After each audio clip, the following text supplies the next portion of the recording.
तो हिम्मत है तो आप हिंदी भाषी को मारते हो तो उर्दू भाषी को भी मारो, तमिलियन को भी मारो, आप जो है तेलुगु वाले को भी मारो। माहिम की दरगाह के सामने जो है किसी हिंदी भाषी और उर्दू भाषी को पीट कर दिखा दें तो मैं मानूंगा कि वो सचमुच जो है बाला साहब ठाकरे जी के जो है वारिस हैं और बाला साहब ठाकरे जी के सिद्धांतों पर चल रहे हैं। आप जो इस तरह की घटिया हरकत कर रहे हो, और मैंने हमेशा कहा है कि जब अपने घर में हो, महाराष्ट्र में हो, यदि बहुत बड़े बॉस हो तो चलो बिहार, चलो उत्तर प्रदेश, चलो तमिलनाडु, तुमको पटक पटक के मारेंगे।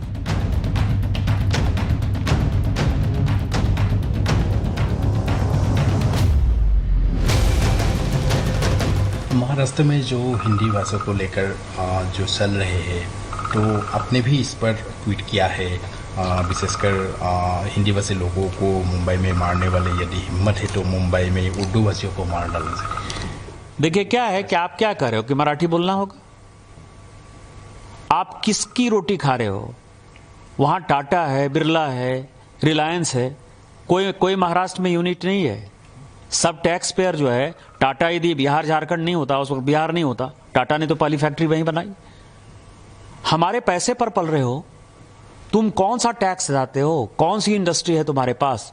माइंस हमारे पास है, झारखंड के पास है, छत्तीसगढ़ के पास है, मध्य प्रदेश के पास है, उड़ीसा के पास है। आपके पास कौन सी माइंस है? रिफाइनरी यदि रिलायंस ने बैठाई है, एसआर ने रिफाइनरी बैठाई तो वो गुजरात में रिफाइनरी बैठाई है। सारी इंडस्ट्री जो है, सेमीकंडक्टर की भी इंडस्ट्री है तो गुजरात में आ रही है। आप जो है लाटसाही कर रहे हो और ऊपर से जो है आप हमारा दोहन करके, शोषण करके टैक्स पेयर करते हो। और यदि आप में ज्यादा हिम्मत है तो आप हिंदी भाषी को मारते हो तो उर्दू भाषी को भी मारो, तमिलियन को भी मारो, आप जो है तेलुगु वाले को भी मारो। आप जो इस तरह की घटिया हरकत कर रहे हो, और मैंने हमेशा कहा है कि जब अपने घर में हो, महाराष्ट्र में हो, यदि बहुत बड़े बॉस हो तो चलो बिहार, चलो उत्तर प्रदेश, चलो तमिलनाडु, तुमको पटक पटक के मारेंगे। ये एनार्की जो है नहीं चलेगी। हम मराठी का सम्मान करते हैं, मराठी एक आदरणीय भाषा है, और हम छत्रपति साहू जी महाराज, छत्रपति शिवाजी महाराज, पेशवा, सबका जो है तात्या टोपे से लेके सभी का हम सम्मान करते हैं। उन सबों ने, तिलक हो चाहे लाजपत राय हो, सभी ने जो है आज़ादी के आंदोलन में, गोपाल कृष्ण गोखले हो, सबसे बड़ा योगदान दिया है। हम तो सभी मराठी स्वतंत्रता सेनानियों का सम्मान करते हैं। महाराष्ट्र के स्वतंत्रता में, हमारी भारत की स्वतंत्रता में बहुत बड़ा योगदान है।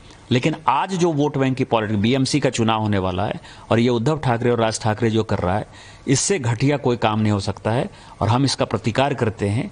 और यदि उनमें हिम्मत है, जो मैंने आपको कहा है, यदि उनमें हिम्मत है तो बगल में जो है माहिम इलाके में चले जाएं और माहिम की दरगाह के सामने जो है किसी हिंदी भाषी और उर्दू भाषी को पीट कर दिखा दें तो मैं मानूंगा कि वो सचमुच जो है बाला साहब ठाकरे जी के जो है वारिस हैं और बाला साहब ठाकरे जी के सिद्धांतों पर चल रहे हैं। महाराष्ट्र में हमसे ज़्यादा उनको नहीं ना कोई जानता है। महाराष्ट्र और कोंकण को छोड़ दीजिए तो इनको विदर्भ में कोई नहीं जानता है, मराठवाड़ा में कोई नहीं जानता है, वेस्टर्न महाराष्ट्र में कोई नहीं जानता है, और ये बिहार और देश की क्या बात करेंगे। अगर तुम्हें बिहार के लोगों से इतनी दिक्कत है तो हमसे काहे मदद मांगने आए थे? जाके देखिए फोटो, हमसे मदद मांगने आए थे कि नहीं? हम मराठी बोलते हैं, हमसे काहे मदद मांगने आए थे? हम भी तो बिहार के ही हैं। राज ठाकरे का एक स्टेटमेंट आया कि जो भी मराठी नहीं बोलता हो उसके कान के नीचे बजाओ, इसको आप क्या? राज ठाकरे के पिताजी का ये देश नहीं है, ठीक है ना? राज ठाकरे का पिताजी का देश नहीं है। ये सब लुम्पन एलिमेंट है। बॉम्बे में अपने घर में बैठकर बाघ बन रहे हैं। राज ठाकरे अपने घर में बैठकर कोई किसी को गाली दे सकता है, और ये उनके संस्कार को दिखाता है, उनकी बेवकूफ़ी को दिखाता है। अपने घर में बैठकर किसी दूसरे को, गरीब को, कोई वहाँ काम करने गया है उसको 2 थप्पड़ मारते हो, ये कोई बहादुरी नहीं है। ये कोई बहादुरी नहीं है। तो दोनों भाई एक साथ आ गए। अरे दोनों भाई एक साथ आ जाए, 4 भाई साथ में आ जाएं। ये दोनों भाई पहले साथ में नहीं थे तो क्या कर लिया? राज ठाकरे क्या कर लिए? दोनों भाई साथ में रहेंगे तो क्या कर लेंगे? आप वहाँ मार दीजिएगा किसी को। राज ठाकरे का कुछ नहीं है। वहाँ पर दोषी भाजपा है, भाजपा की सरकार है। वहाँ पर दोषी कांग्रेस है, कांग्रेस उद्धव जी के शिवसेना के साथ उनका गठबंधन है। तेजस्वी यादव को यहाँ बोलना चाहिए। ये लोग उद्धव ठाकरे के साथ बैठ कर चाय पीते हैं, राहुल गांधी बैठ कर चाय पी रहे हैं।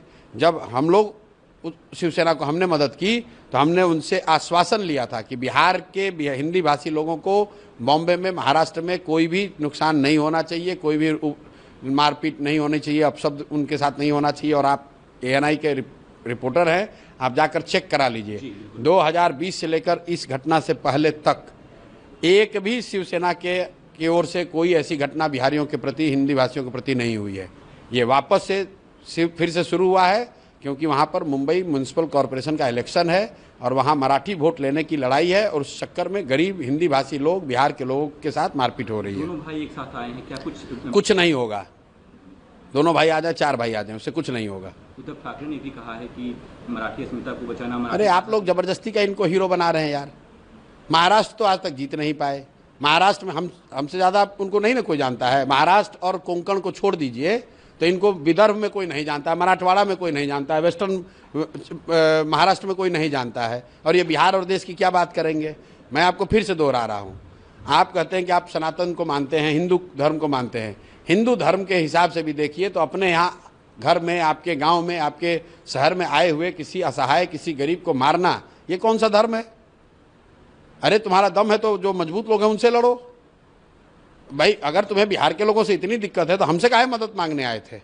जाके देखिए फोटो, हमसे मदद मांगने आए थे कि नहीं। हम मराठी बोलते हैं, हमसे काहे मदद मांगने आए थे, हम भी तो बिहार के ही हैं। ये यही धर्म सिखाता है। किसी अपने से कमजोर व्यक्ति पर अत्याचार करना ये ना धर्म है, ना राजनीति है, ये सिर्फ बदमाशी है और कुछ नहीं। निशिकांत दुबे जी को मैं विनती करता हूँ कि बिहार का जो राजनीति है, वहाँ का जो इलेक्शन स्ट्रैटेजी है, वो महाराष्ट्र में आप मत इम्प्लीमेंट करो। आप कहा तो भी बिहार का इलेक्शन, वेस्ट बंगाल का इलेक्शन ध्यान में रखते हुए महाराष्ट्र की जो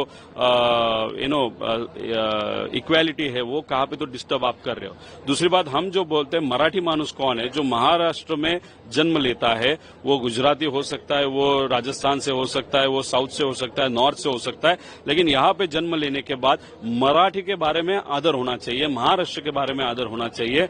और जो व्यक्ति मराठी और महाराष्ट्र के खिलाफ बोलता है, महाराष्ट्र में रहते, उसको हम बोल रहे हैं कि ये गलत चीज तू कर रहा है।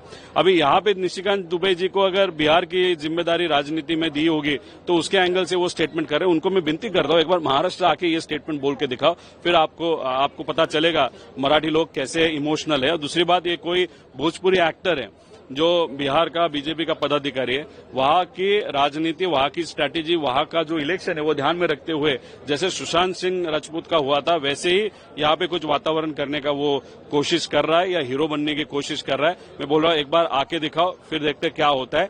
अगर आपको मराठी महाराष्ट्र की मान सम्मान रखना है तो आप वेलकम हो, लेकिन यहाँ पे आके आप मराठी और महाराष्ट्र के खिलाफ बोलोगे तो ये लोग एक्सेप्ट नहीं करेंगे। मुझे लगता है ये जो लोग भी करते हैं वो गंदी राजनीति है और ऐसा कहीं भी नहीं होना चाहिए, देश के किसी भी हिस्से में नहीं होना चाहिए। ये देश इसी बात के लिए जाना जाता है कि यहाँ अलग अलग भाषा है, अलग अलग कल्चर है, उसके बाद भी अनेकता में एकता है। यही तो हमारे देश का कल्चर है और यही इसकी खूबी है, खासियत है। तो मुझे लगता है कि इस तरह की जो लोग भी गंदी राजनीति करते हैं उनको नहीं करना चाहिए, उनको संभल जाना चाहिए, क्योंकि ये तोड़ने की राजनीति है। आप राजनीति करिए पर जोड़ने की राजनीति करिए, तोड़ने की नहीं। तो मुझे लगता है अगर कोई इस तरह की बात करता है और किसी में दम है तो हमको महाराष्ट्र से निकाल के दिखाए। अगर मराठी नहीं बोलने पर, मैं नहीं बोलता हूं मराठी, मुझे निकाल के दिखाओ। मैं किसी भी नेता को खुला चैलेंज देता हूं कि अगर तुम्हारे अंदर दम है तो मैं मराठी नहीं बोलता हूं, महाराष्ट्र से निकाल के दिखाओ मुझे, रहता हूं मैं। तो ये गंदी राजनीति नहीं करनी चाहिए, मेरा ये कहना है। सरवणे ने कहा है कि सिर्फ हिंदुओं को टारगेट किया जा रहा है, गरीब हिंदुओं को, किसी मुसलमान को टारगेट नहीं किया जा रहा है। जैसे आमिर खान हिंदी मैंने कहा ना, इस तरह की ना गंदी राजनीति नहीं होनी चाहिए। मैं खुद भी एक पॉलिटिशियन भी हूं, कलाकार भी हूं, पर मैं मानता हूं कि राजनीति कभी भी लोगों के भले के लिए होनी चाहिए, देश के भले के लिए होनी चाहिए।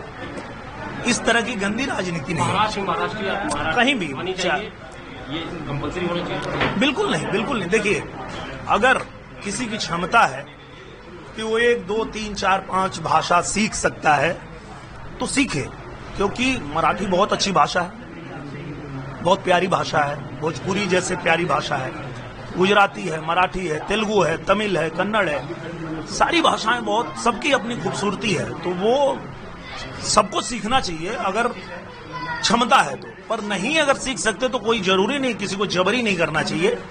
ये गंदी राजनीति है, ऐसा नहीं होना चाहिए। क्या हिंदुओं को टारगेट किया जा रहा है, ये आप भी मानते हैं? मैं ऐसा नहीं मानता। ये किसी को भी, किसी टोपी वाले को नहीं कहते कि आप मराठी बोलो। नहीं, ऐसी बात नहीं है। जो गंदी राजनीति करते हैं वो किसी के नहीं होते, चाहे हिंदू हो चाहे मुसलमान हो। जो गंदी राजनीति करते हैं वो गंदी राजनीति करते हैं और वो किसी के नहीं होते हैं। मैं तो ये मानता हूँ।